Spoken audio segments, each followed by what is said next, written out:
gotten better. One of the things that they do.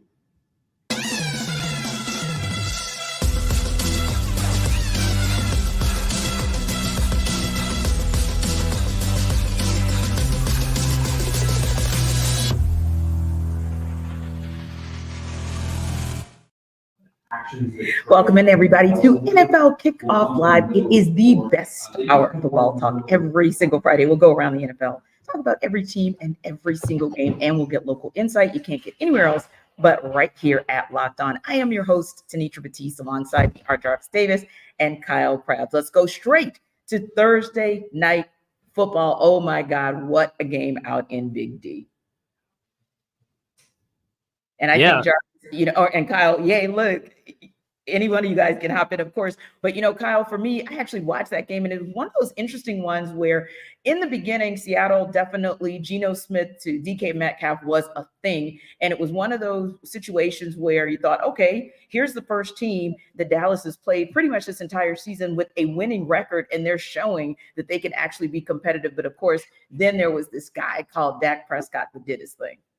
Yeah, I think that Dak Prescott's play the last month and a half has really been one of the storylines of the season. And it's not often that you see a Dallas Cowboy player get overlooked in some of the big picture conversations. But that MVP race, Dak's looking really interesting. 20 touchdown passes over the last 6 games, I believe, that he has played. And that's a really nice feather in your cap to have a fourth quarter comeback against a Seattle team that maybe doesn't have the best defense, but situational football down the stretch was really impressive for Dallas. And I think one of the bigger storylines for Seattle is in the midst of this gauntlet of their schedule, you got your best shot out of them offensively, and you feel good about that for Seattle. But the record now at 6-6, that NFC wildcard race is constricting quite a bit. This was not a game that they could have afforded to let get off the hook the way that it did. And I think that's the big storyline for Seattle coming out of this game. Yeah, and I think another storyline there, Jarvis, is sometimes you have to be very careful. Pete Carroll has had his moments where he's definitely overthought himself, or sometimes he has kind of gone to the well one too many times. And it was one of those things where, yeah, it worked against Deron Bland until it didn't. And I think that was one of the other storylines. Be really, really careful about playing with fire. This guy's leading the league in pick sixes. And yeah, DK Metcalf, they had their way initially, the wide receiver core with Deron Bland, but eventually you had to believe that Dan Quinn, we know Dan Quinn very, very well, and you had to believe that Dan Quinn and those Cowboys, that Cowboys D was going to figure it out. Yeah, and that's the thing, right? Because the way this defense is built, they're built to have a play with a lead, right? Because, in that fourth quarter, as I was, going through as they went through the drive and then Dallas kicked the field goal right there at the end of the fourth quarter. It was about 1:46 left in the game. I was like, yep, this is Michael Parsons time. DeMarcus Lawrence is joining the party too. Those are the type of things those are the type of, I know they didn't, they gave us some big plays. Like you said, they picked on Deron Bland as much as they possibly could in the first half of this game. But when it comes down to, cutting time, yeah, like they have the guys to close. They have the closer in Michael Parsons. Like the way he was turning that turnstile and that tackle to where he was kind of boxing him out from getting to Geno Smith. And then on the last play where they tried to run the running back across the formation and kind of do a quick little dump to him, Geno Smith had no choice but just to throw the football away on fourth down, the last play of the game. He didn't even have an opportunity to throw the football down the field to give his wide receiver a chance to catch the football. So those are the type of things that, like you said, Dan Quinn understands when he has talent, the dude is a heck of a coach. So yeah. I think that for them to make the necessary adjustments, and then, I get it going at a guy like Bland because he's a risk taker, right? But if you look at those throws, even on that DK Metcalf touchdown, that was a very precise throw. That was the only place that Geno Smith could have put that football, and Deron Bland picked that bad boy off. So he was making some Geno Smith was making some good throws. It's just the fact that that a guy like Bland, he has a knack for the football. He's a former wide receiver, so eventually he's going to get his hands on it. That's what we saw when he tried to when he jumped that deep out route. It was just all right. Just what we used to seeing. And then when it came down to make a play at the end of the game, you saw guys like Michael Parsons and DeMarcus Lawrence starting to do their thing. That's what they're built for. And KC, the conversation, of course, to start the game, but definitely to end the game, because Dallas was able to battle their way back into a win, was whether or not they've also battled their way back into the conversation along with the Eagles and the 49ers, who we do definitely know are the cream of the crop for the NFC.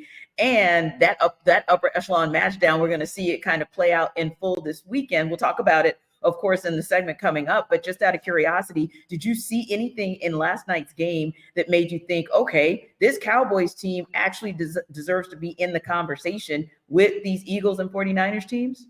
Well, you love the fact that they put up 40+ points for the fourth time in 6 games. I mean, they are really hanging points up on the board at a crazy level. And, some of that comes from the defense with the scoring defense and all the pick sixes from DeRon Bland. So they get a little extra juice there.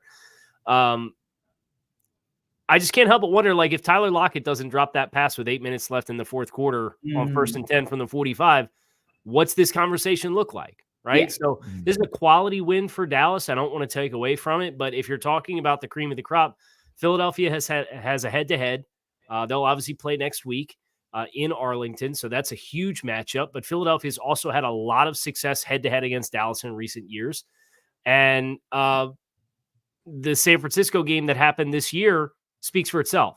So if I did have to put that hierarchy up there, I still probably would lean into those other two teams just because of the head-to-head favors that both of those teams have against Dallas. But you're going to put yourself in a position from a seeding perspective where if San Francisco loses or San Francisco beats Philadelphia and then you beat Philly next week, you might all of a sudden put yourself in a position where you're not the 5 seed that has to go play an NFC South champion, and you get some home games in the playoffs. And if you get that, anything can happen from there.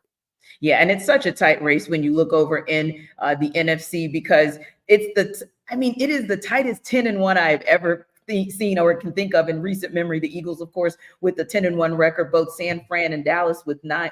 Well, Dallas actually 9-3, of course, because they just played last night. San Fran going into that game 8-3 on Sunday, and of course the Lions 8-3 as well. So very, very, to your point, KC, some interesting matchups. But yeah, with the Eagles, they've at least shown you, a week and a half ago, they showed you what they could do in pulling out the win against the Chiefs. That was, the perfect example. And then coming back and pulling it out in overtime against a solid Bills team. So yeah, they've shown improved. And San Francisco, once they got their guys healthy, they started looking like the 49ers again. So I think you're absolutely right. It's maybe 1A and 1B, but then we still have the Cowboys kind of in that second tier, if you will. Now, another very interesting turn of events this week was up in New York. We heard that Aaron Rodgers is back. 12 has re-entered the chat. So he practiced for the Jets this week, and there's been a lot of conversation about that. Now, Jarvis, KC, I know you see that look on Jarvis's face, right? He's like, yeah, whatever. Because the Atlanta Falcons, of course, are going to see their way up to,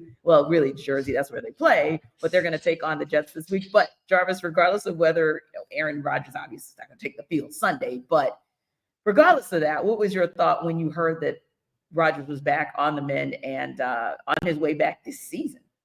To be total honesty, like, this man craves attention, and I want to use a word, but I don't know if I can quite use it, so I'm refrain from using. He's an attention, you know what, and he loves it, and he craves it. He has to have it, and he's an anti guy, right? He's anti groupthink. So I think that this whole speed bridge procedure that he's is reportedly going through and trying to go up against what physical therapy suggests and all that stuff, and I think that it's amazing that he's using the Jets as a pawn almost in this whole situation, because like, go sit down somewhere. Like, you just turned 40 years old, and if you really, really care about this New York Jets fan base, like you've been portraying yourself to do, you would go somewhere else and sit your butt down and say, hey, guys, I will be back next year, and we are going to compete for a Super Bowl. Like I said, I'm bring you back a Super Bowl, just like I promised I did in the offseason, leading up to becoming a New York Jet. So I don't buy it. I'm not interested in. I'm not looking forward to the Commanders matchup on December 20th when his 21-day period is over with. Yeah, I'm not interested. I'm not interested in it at all, because it seems like a very Aaron Rodgers type thing to kind of keep himself relevant as he's been out on our. So KC, I'm looking at your face as well, and you're like, Yeah, you got a little look. I want to know what that's about when you're thinking about the news that Aaron Rodgers is back to practice and he's now within his 21-day window of potentially returning this season. Tanisha, I want to know what gives. You said Aaron Rodgers has re-entered the chat as if this man has ever left the chat. Right. This storyline's not died once. We've heard from Aaron every week. But I go on Pat McAfee and tell the whole world what we had for lunch. Blow and by where blow, we needed play to by take for our play, right? rehab. Look, I'm not a part of his rehab team, but my degree is in kinesiology and exercise science. And when he goes on the week of getting his practice window open and says, I'm up to 8 miles per hour on the rehab treadmill with 70% of my body weight. We're not close, guys. Like, that's not even close to being able to go. And then you watch him out there at practice and you see how he's working through things and he's moving. We're not close. Like, this isn't going to happen. And if it does happen, he's going out there at like 50%. And for his mentality to be, if I go out there because we're not mathematically eliminated at 50%, what's the worst that happens? It blows again. And that's the thought process. More power to you if you want to do that. But, this late stipulation, the fine print here that we only really got to once the calendar flipped past Thanksgiving is, oh, yeah, we have to be mathematically eligible to make the playoffs for this to happen and for it to make sense for me to come back. That ship going to be sailed. So, all of this, we have successfully milked this storyline for all that it is worth. Congratulations. We have reached the practice window. I saw the practice footage from yesterday. He's not even close.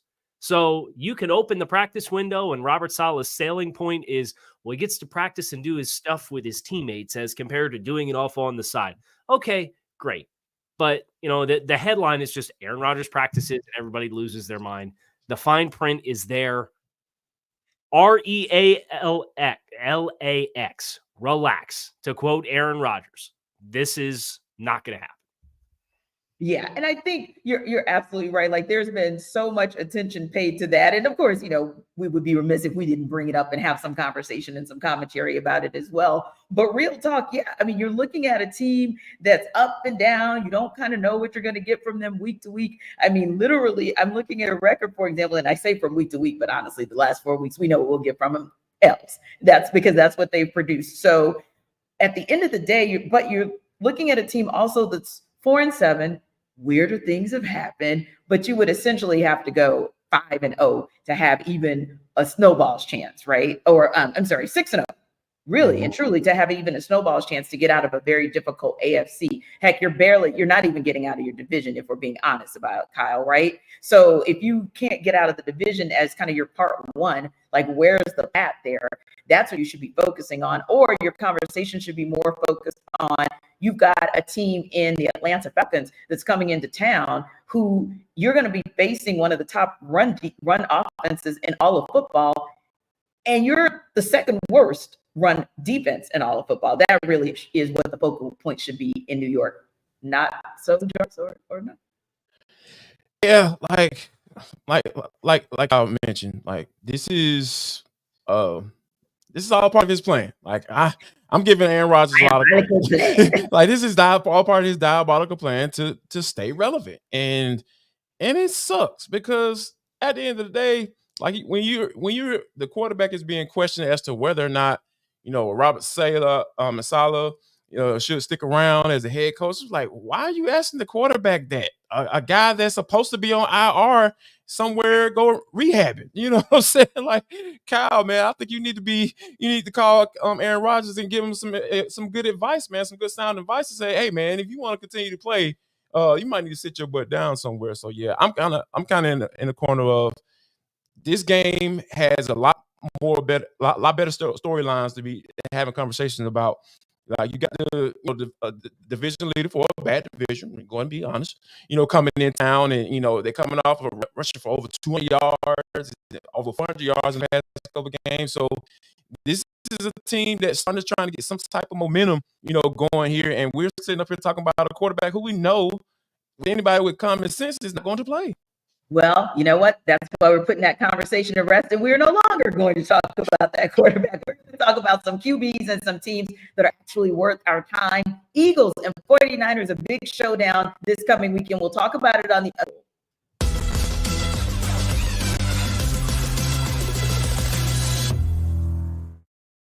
Listen up, guys. Jarvis Davis here for FanDuel. This episode of the NFL Kickoff Live Show is brought to you by FanDuel. Guess what, guys? Right now, new customers can get $150 in bonus bets with any winning $5 money line bet. Okay, Jarvis, what are our bonus bets? Bonus bets are money you can use to go to bet on spreads, player props, over-unders, and much, much more, guys. The website is fanduel.com/lockedon. FanDuel.com/lockedon. And I know what you're wondering. I know what you're thinking. I can see it right now. Well, Jarvis, man, I don't want my information out there and all that stuff. No, man, you don't have to worry about that with FanDuel. The app is super safe. It's easy to use. And then there's so many options that, wide range of betting options. When you're talking about over-unders, player props, spreads, and much, much more. So, guys, I want you to make sure that you visit FanDuel.com/lockedon. FanDuel.com/lockedon. It is getting cold outside. I'm telling you, these NFL offers are coming in hot on FanDuel. So I need you to go there and check them out right now, today. Well, not right now because, you're watching the show and you listen to it on your audio. As soon as you finish listening, whether on audio side or YouTube, then you go to FanDuel.com/lockedon. That's FanDuel.com/lockedon. LOCKEDON.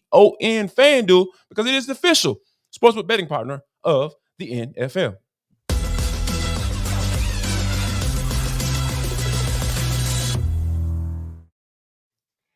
Guys, I don't know about you, but I am absolutely, positively salivating over this showdown that could be a preview of the NFC Championship game. I'm talking about the Philadelphia Eagles, the San Francisco 49ers, two teams that, like me, believe that we will see them deep into January, maybe even one of them in February. So this week, they're going to face off, and our Locked On 49ers host, Brian Peacock, alongside our Locked On Eagles host, Gino Camilleri, break down a potentially dangerous, strange, interesting trend out of Philly this season.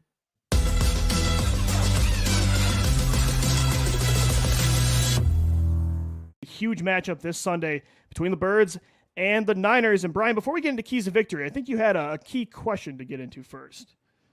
Yeah. So is it a feature or a bug that the Philadelphia Eagles aren't blowing teams out for 60 minutes, but they're looking weird for a half and then just like, oh, that's right, we're better. So we're not going to run away. We're going to walk away from you. And then we're 10-1. Is it a feature or a bug this season for the Eagles? Yeah, I think I don't know. It's a little bit of both. I don't want to cheat. I would say a bug because in the first half, it's not like it's a fluke. I think the play calling has been very up and down. I think they are turning the football over. Jalen Hurts has taken some time to wake up a little bit in these games, especially over the last month. But they are just so good at having an answer in the second half. It just feels like they're never rattled, and I think that's primarily because of their quarterback. I think they drive through Jalen Hurts, and it doesn't matter how many bad plays he makes. He just always keeps coming back, and it makes sense when you look at his collegiate career and everything he's went through. So, yeah, I would say, I don't know, it's kind of a strength and a weakness, too. You don't want to have to keep putting yourselves in holes because, especially against a really good team like the 49ers, odds are you're not always going to be able to come back. I mean, you were able to do it against Mahomes and Allen, which is miraculous in back-to-back weeks, but I don't think that's a recipe for success. So, yeah, it's kind of a mixed bag. It's an evil and I don't know, a good thing at the same time to know they're battle tested. But yeah. I wish they would make it a little easier on us. I will say they've had some complete games this year. They put a complete game together against Tampa Bay, against the Rams. I would even say the Miami Dolphins. Dallas, they played pretty well for 4 quarters. But yeah, lately it's taken them a little bit to get going. And I think against the 49ers, that's going to be a huge key because they play great with a lead. And I think at times they don't play great when they're trailing. So I think both teams are going to be really fighting to get that lead early on in this football game. No doubt. I mean, it's fascinating because I was kind of saying it was a feature because they're battle tested. And we talked about how the 49ers have been such amazing front runners, which is not a negative this season. They get a lead and they're so good. And you're Kyle Shanahan. You have the entire playbook to throw at teams, run and pass. And then the defense can start to pin their ears back a little bit. And you make the opposing offense one-dimensional. That's been the 49ers' lifeblood. And so if that's how it plays out, I think it really plays into the 49ers' hands to get that lead early. Whoever gets the lead first is my first key to victory in this game. And the 49ers have proven this season that they're so much better playing with the lead than not. And what's fascinating is that the Eagles have proven that they can play without the lead too. So if I had to guess how things are going to go, the 49ers go up early, but the Eagles are the one team that the 49ers have faced this year. They might be able to come back from that deficit as well. So I kind of hope that's how it goes, because that'll make for an awesome football game on Sunday.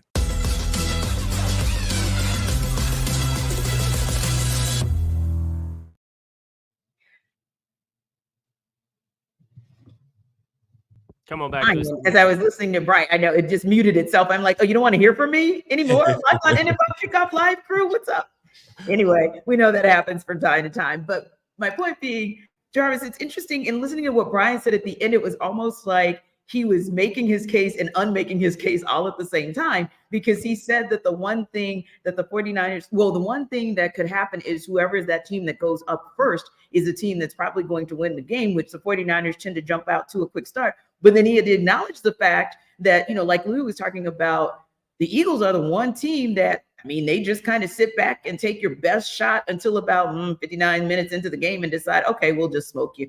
And so how do you feel about that in terms of your reaction to, okay, if the 49ers jump out, does this mean that that's it for the Eagles because this is the one team that can stop them from coming back? Or will the Eagles still be good to go regardless of if the 49ers jump out first?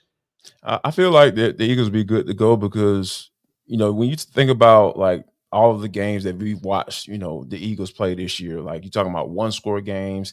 I will never look at that as a detriment in the NFL because, hey, like one or two plays determine games pretty much each and every Sunday, unless this is just a bad matchup. So when you come into a matchup like this, a one that could potentially be an NFC championship, like we talked about earlier, that's what you look for. You look for teams that have been battle tested. You look for teams who've been in dog fights, so to speak, or bar fights, because when bar fights, there's no rules. It's people out there just like, okay, people out there just fending for themselves, and they're going out there and trying to figure out a way to get out of there with the win. In this particular case, you're talking about winning a football game. So I tend to lean towards the Eagles because they are a team that's well balanced, and that's what you always look at when you talk about going into matchups like these with two really good teams. And I feel like I trust Jalen Hurts a little bit more than Brock Purdy. I know people might not necessarily agree with that, but when you think about what Hurts being able to step up in certain moments and being able to make necessary plays, especially when they were playing against the Chiefs a couple weeks ago, those are some of the things that you have to pay attention to also. So I'm with Brian, who like you say, he made his case for the 49ers, and then I'm with the rebuttal to his case that he made on the backside that, hey, the Eagles are built to win a game like this one. Yeah, and honestly, Kyle, I thought that the strange but dangerous play they were going to talk about was the tush push, but it works. The Eagles have that thing perfected. And I think the other piece there is this, in addition to what JD was saying about how the Eagles came back against the Chiefs, I think that it gets maybe lost in the shuffle that they didn't just come back and beat the Bills. They beat them with a touchdown, and they beat them without Lane Johnson. And so when you start talking about some of the things that the Eagles have endured, I feel like sometimes those things get overlooked as well. But kind of what are your thoughts on where this Eagles team, no pun intended, but where this Eagles team will land based on how they do or could potentially do against these 49ers Sunday?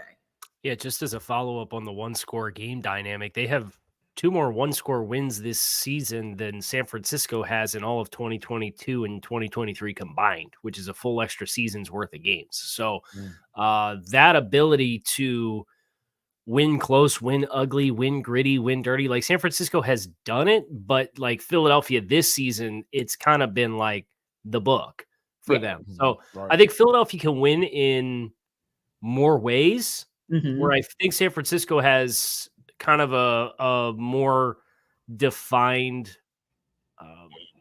pathway to beating you, kind of their plan. And I think they're very well-rounded in what they do offensively and defensively. They are one of the teams in the league that throw the ball the least, but they're the most efficient per attempt passing offense in the league because of the weapons that they have on the outside. Ayuk's averaging almost 20 yards a catch. So much of that is run after catch. Christian McCaffrey, that's the centerpiece, the vehicle of this offense is the trade deadline last year. I think there's a game script for San Francisco to really take control of this game and take advantage of it and kind of smother Philadelphia. But I don't necessarily know that they're going to get to that script. So I do think this is going to have to be a win dirty game for either team. The good news is either team can do it. One team is just doing it at a higher rate this season than the other. Yeah, and amazingly so, Kyle, the one team that's doing it at the higher rate is actually the underdog.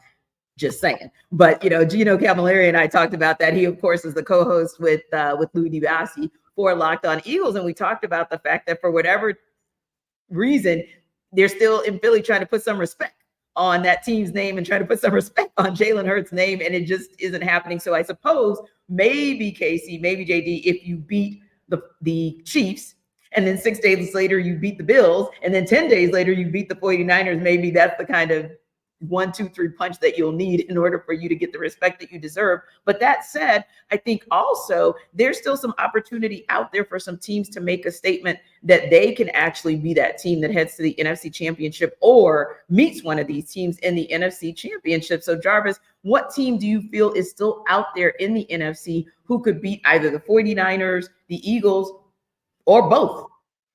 Wow, that is a really good question because going through this was a hard one because I was a month ago would have been different, right? Right, yeah.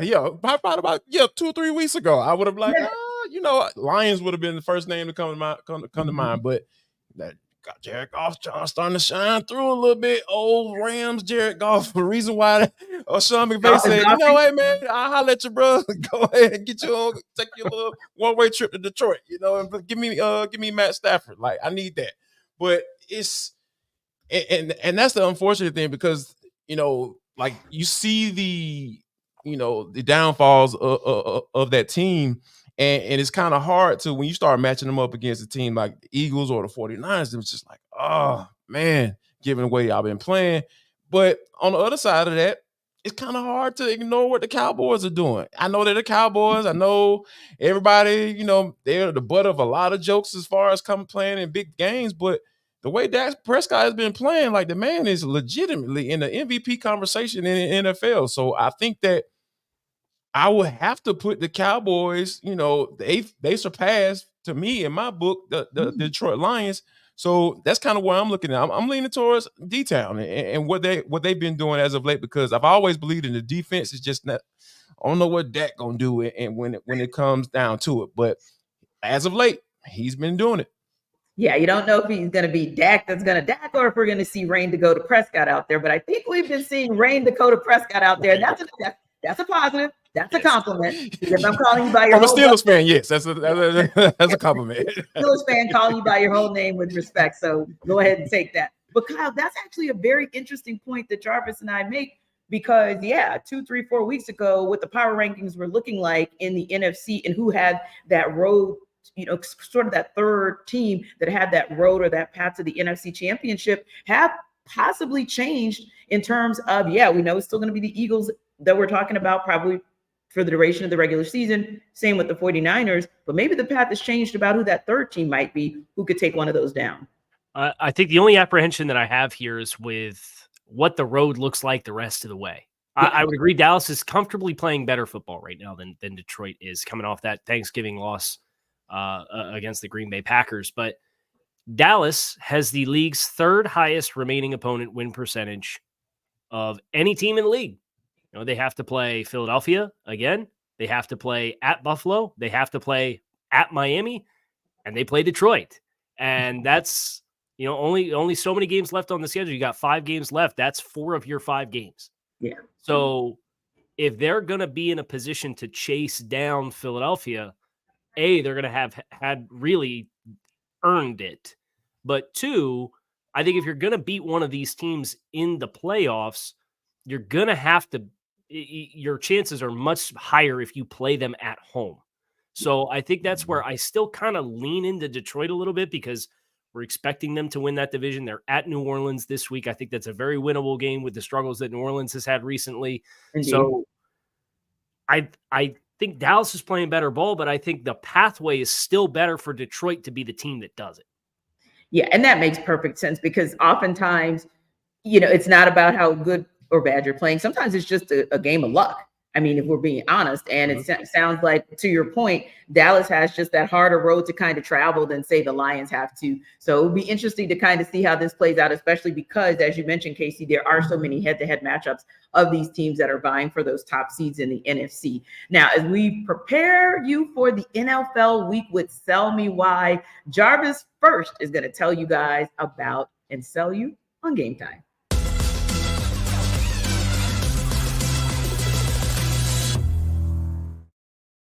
Listen up, guys. Jarvis Davis here for Game Time. This episode of the NFL Kickoff Live Show is brought to you by Game Time.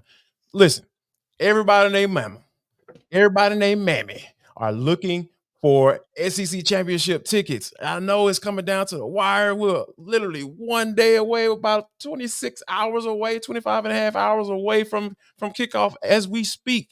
Yes, you don't have to worry about that when it comes to Game Time, folks. I'm telling you, I'm routing them right to Game Time. Go to Game Time, go to Game Time, go to Game Time, go to Game Time. You're going to be able to get some tickets, I promised you, because they have killer last-minute deals, all in prices, views from your seat, and their best price guarantee. Game Time takes the guesswork out of buying tickets. I'm telling you guys, you need to go to that website right now, gametime.co. So they have last-minute tickets, flash deals, zone deals, easy to find and buy tickets for every kind of event in your area. If you're not into football, which I don't know what's wrong with you, if you are, especially if you listen to this show, you can go to whatever, whether it be comedy shows, concerts, anything. They have everything right there just for you. You can even see the view from your seat before you buy, so you know exactly what to expect when you arrive. So no surprises, none of that. And you can buy tickets in seconds. Yeah, two. So Game Time even has deals right up to the start of the event, and even after the hour after it starts. It's the place to find last minute seats. So I need you to go to Game Time and use code LOCKEDONNFL for $20 off your first purchase. Yes, use code LOCKEDONNFL for $20 off your first purchase. That's LOCKEDON NFL. And take the guesswork out of buying tickets with Game Time. Just download the app, create an account, and use code LOCKEDONNFL for $20 off your first purchase. Download Game Time today. Last minute tickets, lowest price, guaranteed.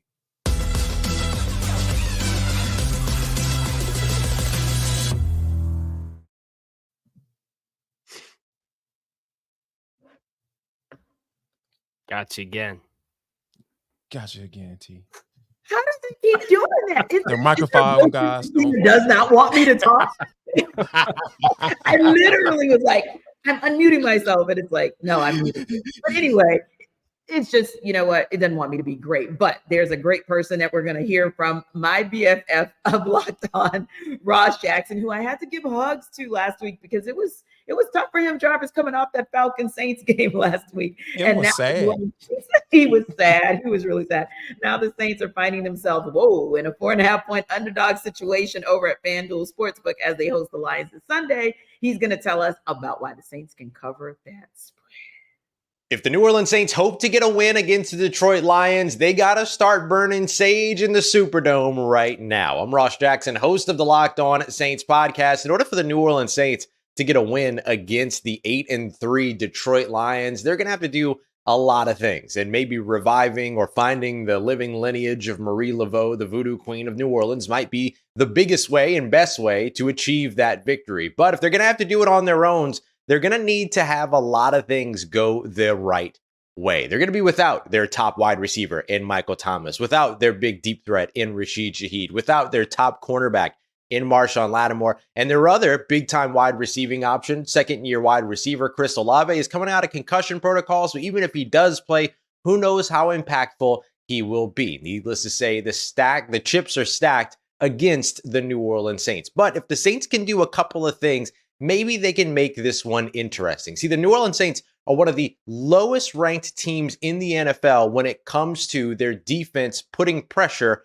on a quarterback, or the percentage of time that happens. On the other side of that, the Detroit Lions offensive line is one of the teams that allows the least amount of pressure on their quarterback, Jared Goff, in the league as well. One of those would have to break in the Saints' favor. Get pressure on Jared Goff, and when you get there, force turnovers. This has been a big issue for the Detroit Lions over the course of the past few weeks in particular. They've been giving the ball away quite a bit. The New Orleans Saints are one of the best teams in the NFL with a +6 turnover differential in creating takeaways. So if they can do that, get pressure on the quarterback and take the ball away and actually find a way to convert in the red zone, which has been the biggest struggle for the New Orleans Saints so far this offseason, then or season rather, then maybe, just maybe, they might be able to get an upset win against the Detroit Lions. But we're not holding our breath in New Orleans just yet. If anything else, it might be an audition for Ben Johnson, Detroit Lions offensive coordinator, for a potential job opening that could follow the season here in New Orleans. Well, you know Ross Jackson. Oh, yeah.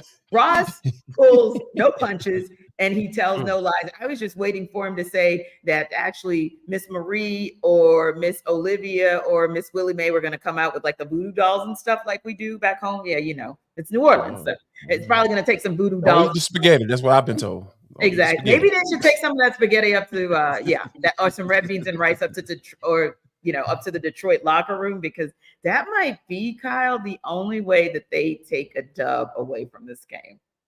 Ross did not inspire any confidence in me. And I am sitting in – look, you look at the Saints team all season long, and kind of the way I perceived the team was they were a talented team with questions with coaching, and now they're a talented team with questions in coaching and health issues.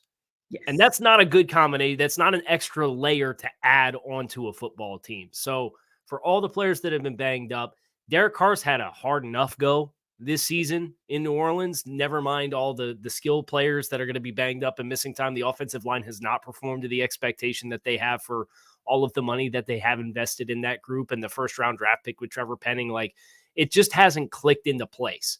And this is not the offense to be messing with if you're having trouble to get the offense to click in place and have a bunch of guys that are either hurt, playing hurt, or going to be missing the game. So I'm all the way out on the Saints covering that 4.5 point spread. Yeah, and Jarvis, just thinking back to the game last week, taking nothing away, by the way, from what the Falcons O-line was able to do, but literally I felt like Cam Jordan was a step slower than maybe I'd seen him in recent games, and I felt like everybody on that Saints team seemed to, as the game go on, it seemed like they were more and more and more on their heels until, the Falcons were just able to kind of drive them into the ground with their ground game. And let's face it, in addition to what Detroit's able to do from time to time, whenever Goff is not golfing, they do have a solid run game. So yeah, it feels like it would be a tough mountain for the Saints to climb to be able to win this game. Like, we literally always joke about how the Falcons are the get right game for a lot of teams, right? And specifically in that 3-game losing streak that they went on before they actually played against the Saints. And I was go out on a limb, and not even really going out on a limb. This was a get right game for the Falcons offensive line. Like, they literally dominated on both sides of the football up front. And we don't talk about Falcons teams like that. I mean, just to be quite honest. So yeah, Cameron Jordan, he should be slowing down at this point, because I haven't seen a slow down Cam Jordan before. Like, so I was quick to point that out last week, at Mercedes-Benz Stadium. So yeah, when you're going up against a physical type team, that the Lions, we know Dan Campbell is the head coach of that team. You're talking about biting ankles and knees and all that stuff. I know I'm not laughing anymore at that statement. I believe him. Like, I believe those guys will bite some ankles and some kneecaps for you, because that's just the type of guy you are, and getting those guys motivated to play right. It's just a matter of, hey, is Goff going to listen this week? But that's the only thing. I think that's the X factor in this game. If Goff starts golfing, right? I love using that term, by the way. Shout out to Jason Goff, our guy. I don't know why it just popped in my head, but I'm going to say it anyway. But if he starts golfing, there's going to be an opportunity, for the Saints to get there. But I think, like, this is a storyline game, right? The underlying stories for this game have nothing to do with whether or not the Saints are going to win. It has to do with Pete Carmichael and Dennis Allen throwing his players under the bus and all this type of stuff. It's just too much going on with this game that I feel like this is a get right game for the Lions. They're going to avenge that loss against the Packers on Thanksgiving and go and get a win and start to potentially get back on track. And now a team that is not, I feel like, in that same situation, because they certainly aren't the clusterfuck that we're seeing in, at least in the Saints, but it might be a similar situation, Kyle, in when you look at the Miami Dolphins and you look at the Washington Commanders, meaning one team is a clusterfuck and one team is not. So maybe it's a similar situation off field in this upcoming game. And we're going to hear a little bit more about that from David Harrison from Locked On Commanders. He's here to tell you why the Commanders can cover as 9.5-point underdogs against the Dolphins. The Washington Commanders are going to need some Our Fathers and some Hail Marys if they're going to defeat the Miami Dolphins in Week 13. I'm David Harrison of the Locked On Commanders podcast. But to cover the 9.5-point spread that they have on FanDuel as underdogs against the Miami Dolphins at home at FedEx Field this weekend, that might be a little bit more doable because the Washington Commanders have had a tendency this season to play down to competition, play up to competition, taking the Philadelphia Eagles to the wire twice this season in an NFC East division matchup, but then also getting pummeled by the Chicago Bears, losing twice to the New York Giants, and then, of course, getting run out of their own stadium against the Buffalo Bills earlier this season, and then most recently a loss on Thanksgiving against the Dallas Cowboys that led to the firing of defensive coordinator Jack Del Rio. Now, while the Commanders are praying for a chance to beat the Miami Dolphins, they may also want to ask St. Anthony for some guidance as well, because a lot of people think they lost their way and lost their minds when they traded defensive ends Chase Young and Montez Sweat. Since then, the Washington Commanders have not been able to manufacture much of a pass rush, and their defense has not only continued to struggle, but has actually gotten worse. Ron Rivera, the head coach of the Washington Commanders, is taking over the defense beginning this week, and he says he plans to simplify some things, but is also looking for ways to get one-on-one matchups for defensive linemen Jonathan Allen and Daron Payne. What that will entail specifically, we do not know yet. We will see that unveiled against the Miami Dolphins on Sunday. If they've got a prayer of a chance, that defense is going to have to play well, pursue very, very well up front with the first and second level defenders taking care of business, tackling guys like Tyreek Hill when they get the ball close to or at the line of scrimmage, while letting their safeties play top coverage to keep them from blowing the top off the Washington Commanders defense. It's going to be a tall task, a hard task, and one that a lot of defenses in the NFL, better than what the Commanders have been so far, have not been able to do. But if the Commanders can do it enough, and Sam Howell can do some of the good things that we've seen him do in his first year as a starting quarterback in the NFL, the Washington Commanders could cover that 9.5-point spread and certainly have a prayer shot at beating the Miami Dolphins. For more on this game and everything Washington Commanders, check me out on the Locked On Commanders podcast 5 days a week, part of the Locked On Podcast Network, your team every day. And, Kyle, David is right in that Sam Howell has been lighting up this entire league. He's led the lead in yards pretty much the entirety of this season. So, yeah, there's a weapon there. And if Riverboat Ron is taking over the defense, there might be a prayer, especially if he tries to scheme some things around Daron Payne. But, okay, Kyle, real talk. He's talking about Tyreek Hill being stopped at the first or second level. Okay, good luck with that. I have good news and bad news. The good news is 9.5 it's a large spread. So that always helps your case. I think, you could backdoor cover, you could score late touchdowns. You can, you see that happen quite frequently. Right. The bad news is this: Washington is defensively third in the league in explosive play rate allowed. They are the fourth team in the bottom 5 in the league that the Miami Dolphins will have played this season. They played the New York Giants, who are second worst in the NFL. They're worse than Washington. Miami scored 31 points and had 524 yards of offense. The fourth place team was the LA Chargers. Miami played them week 1. They scored 36 points and had 536 yards of offense. And the Denver Broncos are fifth place in worst and most explosive rates allowed. And the Dolphins had 726 yards and 70 points scored. So the teams that are in this stratosphere of explosive plays, Miami is top 5 in both rushing explosive plays and passing explosive plays. Miami's putting 500 yards of offense and 30 to 70 points on these teams that are in this stratosphere. It's a large range of points allowed, but 30, if 30 is the floor, I don't think that bodes particularly well for Washington to keep this thing within 9.5. So that's the big worry. And if Ron Rivera finds the buttons to push to change that dynamic of this football team, then he probably deserves to be the head coach for another year. But I doubt it. Yeah, and Jarvis, if you look at to Kyle's point, even when the Dolphins scored 31-17 on the Patriots, and you look at those numbers, it's like once again right up there in terms of explosive plays, in terms of total yards in that game, and just utter dominance. I mean, almost 400 yards, 312 yards passing, and literally you're looking at about 6 yards per play. So yeah, this team shows, if you have a leaky secondary and if you don't have the ability, which I don't see the Commanders as doing, to have the ability to really put Tua Tagovailoa in a position where he has to be hurried in his throws or in his progressions, it's going to be a long afternoon for them. Yeah, it's like this is a type of team that's fun to watch, right? But when you think about the way with all the emotions and Mike McDaniels and Tyreek Hill looking like he's copping a squat before the ball is snapped. I'm just like, what is he doing? And then next thing he's just getting up out of there and getting the football in his hands. Like, I love the way, Mike McDaniel calls plays, and I love the way they run offense. And that's what they do what they're supposed to do. Like, just a team that is not good against the pass, a team that are, vulnerable against explosive plays, whether it be the run or the passing game. Like, you love teams that take advantage of that. And I really, you almost appreciate it because, like, let's face it, like, it's been a little weird. Like, the quarterback play has been down this year for the most part.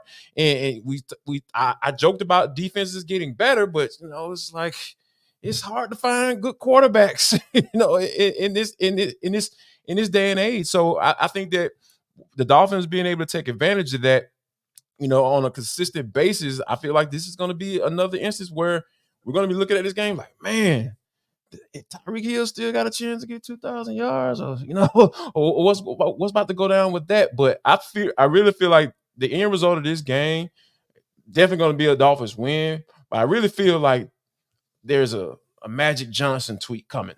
At the end of this game, just like, man, how Magic throws those cryptic tweets and just like, yeah, that was not a good performance today by our team. We're going to make sure we get better and take care. Wait a minute, what? Are you fired a man without firing him? So yeah, I think Ron Rivera is a dead man walking. I don't see him firing up the troops and getting his defense back to some respectability. I really feel like, the only way that the Commanders potentially cover is Sam Howell has listened to Eric Bieniemy, and they have a heck of a game and cover at a last minute touchdown when the game is pretty much out of hand. That's the only way I see that happening. But overall, this is going to be a Dolphins win, and I think that we're going to see some good offensive play for sure. For sure. And so Sunday Night Football will take the Packers into Kansas City. They're taking on they'll be at home against the Kansas City Chiefs. Check that. Peter Bukowski joins us now, and he's going to actually tell us why they can cover the spread as 6-point underdogs. Don't tell me you need to calm down or that it will only happen in my wildest dreams. I know the Green Bay Packers all too well, and they can beat the Chiefs at Lambeau Field on Sunday. Let me tell you why. I'm Peter Bukowski, host of Locked On Packers, and this love story started the last time these two teams met. Jordan Love remembers it all too well. Steve Spagnuolo blitzed him to the point he must have been wondering by the third quarter, is it over now? When Andy Reid was asked about Jordan Love in the preseason, he basically said, I forgot you existed. And if those really deep cuts didn't cause bad blood, then putting Love's mom and girlfriend in the nosebleeds at Arrowhead had Love seeing red after a tough performance. But his reputation has changed. His play has changed. And the Packers have been one of the best offenses in the league over the last month. Even if he hasn't been untouchable, the protection for Jordan Love has been solid, and he's been the man. He's in full command of the offense, creating from different arm angles like he thinks his girlfriend is the one in the box with Taylor Swift. And when they need a tough catch on third down, Love can go, Romeo, save me, and Dobbs obliges. But 2 is better than 1, and Christian Watson, once again, looking like a dynamic, explosive option, means everything has changed for this offense and their ability to create down the field. The Packers have been a top 5 team creating explosives the last month, and Love has been among league leaders in big-time throws. If the Packers can tackle and not have guys like Travis Kelce shake it off, they can keep the Chiefs from creating a big plays and keep a blank space up on the scoreboard. This is a delicate line to walk, but Green Bay will be back to December where a Matt LaFleur Packers team has never lost. No, seriously, they're 15-0. It's going to be frigid at Lambeau, so go in style, wear your cardigan and friendship bracelet, and buckle up for a Super Bowl I rematch. And don't blame me if the Packers spring the upset. It's me, but I'm not the problem. A.J. Dillon will be for the 27th ranked Chiefs run defense by DVOA. The Packers score 22 and win. I think I heard 7 Taylor Swift references in that. Shout out to Peter Bukowski for Green Are Bay. you sure it wasn't 10? It sounds like it. Do you think? But anyway, guys, quick reaction to that. That was actually some bold predicting from our guy Peter. He's saying that maybe the Packers can pull off the upset, but KC, do they actually cover? I think they can. I think they can cover. With 7 of their last 10 football games have been 1-score games. So you're in the 6-point territory. Like that's on the upper echelon of just about every game that they played, win or lose. I think 22 is about the right number, not just because it's a Taylor Swift song for the Packers offense. And if the Chiefs can fall into the trap of the last 2 teams that have played Green Bay, which is Green Bay successfully run the ball, and they've run the ball well for about a month now. But Green Bay's also +4 in turnover differential the last 2 games. So if you could steal a couple possessions, you can get up into the 20s. I think that is a pathway for you at the very least to cover the 6-point spread. Well, it'll be interesting to see if it actually happens. Now, on the other side of the break, we're going to talk about some guys who might be on the hot seat. But before we talk about that, Jarvis is going to tell you guys a little bit about FanDuel.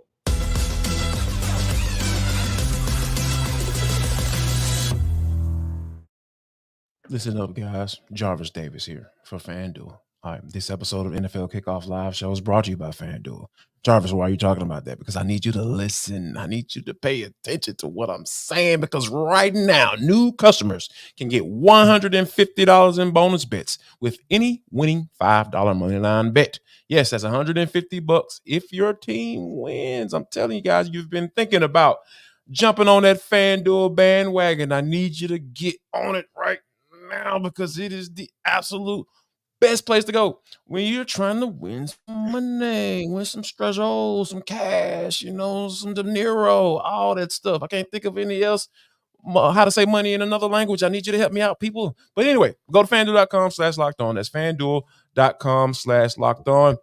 The app is super safe, guys. It's easy to use. There's a wide range of betting options, including spreads, the player props. We just talked the over-unders and much, much more. We just got to talking about spreads and whether teams are going to cover or not. You can go to FanDuel and place a bet. And all you got to do is place a $5 money line bet, and you're going to get $150 if you're a new customer. So head to FanDuel.com/lockedon. That's FanDuel.com/lockedon and kick off the NFL season with FanDuel, because it is the #1 sportsbook in America.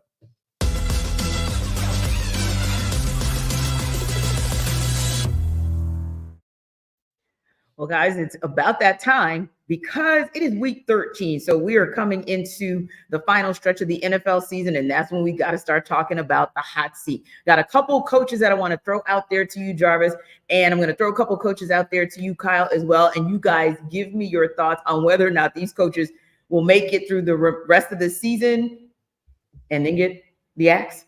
Will they be back next season potentially, or do they even make it past this Sunday? We're going to start with a guy that we talked about earlier in the show, and that's Robert Saleh. Jarvis, does he make it through the week, through the season? Does he make it back into New York next season? I think he makes it back into New York next season, because like the way this team has been constructed, by Joe Douglas, the general manager of this team, hey, they went all in on Aaron Rodgers because they got the young talent on the offensive side of the football. The offensive line is still a work in progress, but the defensive side, you had Garrett Wilson, and then you had Sauce Gardner on the other side. Those guys were rookie of the years, respectively, on that side of the football. So there's talent there. There is a little bit of hope there, as far as and I don't look at Robert Saleh as being incapable of being a head coach. I feel like he's a good leader. I feel like those guys believe in him. There haven't been any reports as far as him losing the locker room. So yeah, I definitely think he should keep his job. Yeah. And another guy kind of switching coast, if you will, really know, Kyle, if you can lay everything at the feet of Brandon Staley, because I feel like the Los Angeles Chargers as a franchise. Yes, you Yeah. can. Sorry, Miami interrupt. My fault. Sorry. Good. Okay. You know what? Tell me why. Tell me why everything should be laid at the foot of Brandon Staley. Because you know what I was going to say, Jarvis? To me, the Los Angeles Chargers just seem like a franchise that stay in the can't get right category. That's the only reason I say that way, because they're always the team where they're in the conversation about possibly getting into the postseason. And they always seem to be the team that they stay in games if they don't actually win games against teams they shouldn't win games against. And then it's a head scratcher everywhere else. And to me, that reputation of theirs preceded Brandon Staley. But like you said, maybe we lay it at his feet and maybe it's bye-bye to him and he won't be going up and down the beaches of LA next year. Yeah, I think it's time. I think it's time for Brandon Staley to go. When you're going at reporters and about demanding that they don't ask you certain questions as if they're on a professional too, and they're there to do the job. Right? Yeah, like come on, like that is so like unprofessional, and it just really speaks to where you are mentally as the head coach of this team. We could tell you're flailing. We tell you're getting defensive. You don't have an answer. And when you get to a point where you don't have an answer and your defense has been awful and you're a defensive coordinator, like we experienced this down here in Atlanta with some of his defenses that they had, obviously some reasons for that, but overall you're responsible for that. You are responsible for the reason why you got that job. Like you were looked at as one of those next upcoming defense coordinators. You got the head coaching gig because of that. And then when you come to take over as a head coach and your defense is not good and you arguing back and forth with reporters about whether or not you're going to give up play calling, it's not a good look. And I think that, the Spanos family, they probably really don't care about good looks because like you mentioned, they've been kind of like the laughing stock of the league. Like, okay, yeah, can't get right. You're laughing at him. But yeah, I don't see him surviving this. And, and it's just going to be a matter of, are they going to be able to hire the right guy? And that's the question that more than likely is going to be no. Yeah. Now, when we go back to the East Coast, Casey, you look at whether or not Riverboat Ron will be sent sailing out of the DMV, whether that's this week, this season, or if he's just not going to return next season. Where do you think the Commanders stand on his status? I think Ron probably finishes out the season, but the number one thing there is the Josh Harris ownership group has just come in this season and they're evaluating everything. And I don't think there's a lot to like from an evaluation standpoint. And it's hard to blame some of what's in place there just because the Snyder ownership was as disastrous as it was. But, Ron Rivera, for as long as he's been tenured in the leagues, never had back-to-back winning seasons. And they were 500 last year, so they technically didn't have a winning season last year, but they're at 8 losses, right? Like you're on the doorstep of another losing season. And you'd like to think with an ownership group that's coming in, had this year to evaluate everything, then they're going to start to kind of shift some gears and say, okay, let's get this thing headed in the right direction. I just don't think Ron is going to be a part of that puzzle for them. So I think he'll probably finish out the year as the person who's taken over the play calling duties defensively and a long tenured NFL coach, but I do not see him back with that team again next season. Yeah, and ultimately, when you decide to part ways with Montez, I think Chase Young was a slight bit more understandable, but when you start going down that path, it almost feels like you're just going to go into full-blown rebuild. And Casey, I'll wrap up with this one because this is a tough one just because of all of the success that we've seen come out of New England for the last couple of decades. But real talk, you cannot overlook what's going on in New England today. Where has the road ended for Bill Belichick and Robert Kraft? When Robert Kraft writes the letter to the season ticket holders and promises a better product than last year, and this is the product that you get, I have a really hard time picturing that they're going to continue moving in this direction. And Bill Belichick's quest for the all-time wins record will have to probably continue somewhere else. And it sounds like there will be some suitors for him, but this mess is completely Bill's. Tom leaves, all the personnel decisions, he runs player personnel, he does the coaching, like it's all at Bill's feet. And this team has regressed for effectively 3 consecutive seasons now. I don't see that being a sustainable relationship any further either. Yeah, you're right. And for all the good that he's done, the last 3 seasons are what they are. But yeah, I don't doubt that if his time in New England has wrapped, that there will be another team knocking at his door come next season. Listen, we appreciate you guys for stopping by NFL Kickoff Live as always. It's going to be a great weekend of NFL football. Come back next week and we'll be ready to talk about another great week. Have a wonderful weekend.